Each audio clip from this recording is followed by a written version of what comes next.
సియోను కుమారి భయపడకమని చెప్పిన యేసుక్రీస్తు ప్రభునామములో అందరికీ వందనములు. ఇప్పుడు మనం చదువుకునే వాక్యం యోహాను 12:8-15 వరకు.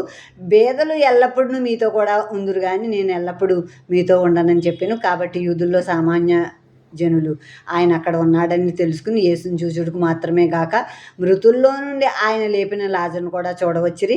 అతన్ని బట్టి యూదుల్లో అనేకులు తమ వారిని విడిచి యేసునందు విశ్వాసం ఉంచిరి గనుక ప్రధాన యాజకులు లాజరును కూడా చంపన ఆలోచన చేసిరి. మరునాడు ఆ పండుగకు వచ్చిన బహుజన సమూహము యేసు యెరూషలేముకు వచ్చుచున్నాడని విని ఖర్జూరపు మట్టలు పట్టుకుని ఆయన్ని ఎదుర్కొని పోయి, జయము ప్రభువు పేరట వచ్చుచున్న ఇశ్రాయేలు రాజు స్తుతింపబడును గాక అని కేకలు వేసిరి. సియోను కుమారి భయపడకము, ఇదిగో నీ రాజు గాడిద పిల్ల మీద ఆసీనుడై వచ్చుచున్నాడని వ్రాయబడిన ప్రకారం యేసు ఒక చిన్న గాడిదను కనుగొని దాని మీద కూర్చుండెను.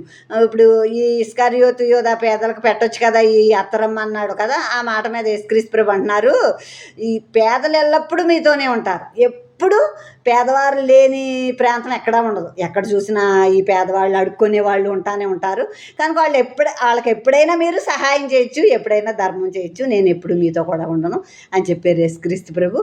చెప్పాక అక్కడ భోజనాలు ఏర్పాటు చేసిన ఆ ఇంట్లో యేసుక్రీస్తు ప్రభు ఉన్నారని విని జనాలందరూ విని యేసుక్రీస్తు ప్రభుని చూడటానికే కాకుండా యేసుక్రీస్తు ప్రభు మరి లాజరును లేపారు కదా, 4 రోజులు చచ్చిపోయిన లాజరు 4 రోజులు సమాధిలో ఉండిపోయాడు.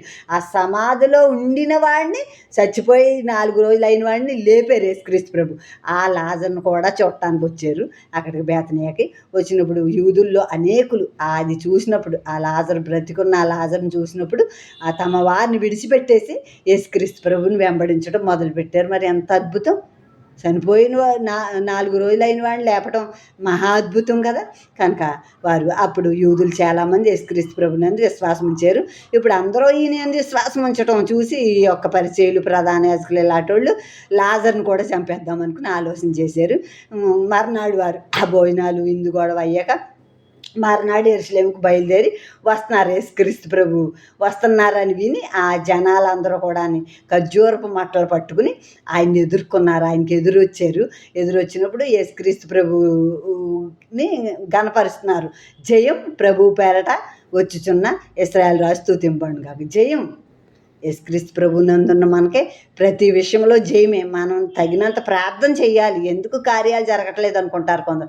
ప్రార్థన తక్కువైతే కార్యాలు జరగవు. ప్రార్థన చేయాలి, కార్యం జరిగేదాకా పోరాడాలి. కనుక జయం, దేవునిలో జయం, మన దేవునికి జయం, మనకు జయం. కనుక జయం ప్రభు పేరట వచ్చుతున్న ఇశ్రాయేలు రాజు స్తుతింపబడును గాక అని కేకలు వేశారు. సియోను కుమారి భయపడకము, ఇదిగో నీ రాజు గాడిద పిల్ల మీద ఆసీనుడై వచ్చుచున్నాడు. ఈ మాట జకర్యా 9:9 ఉంది. కనుక మనం భయపడొద్దు, మన రాజు యేసయ్య.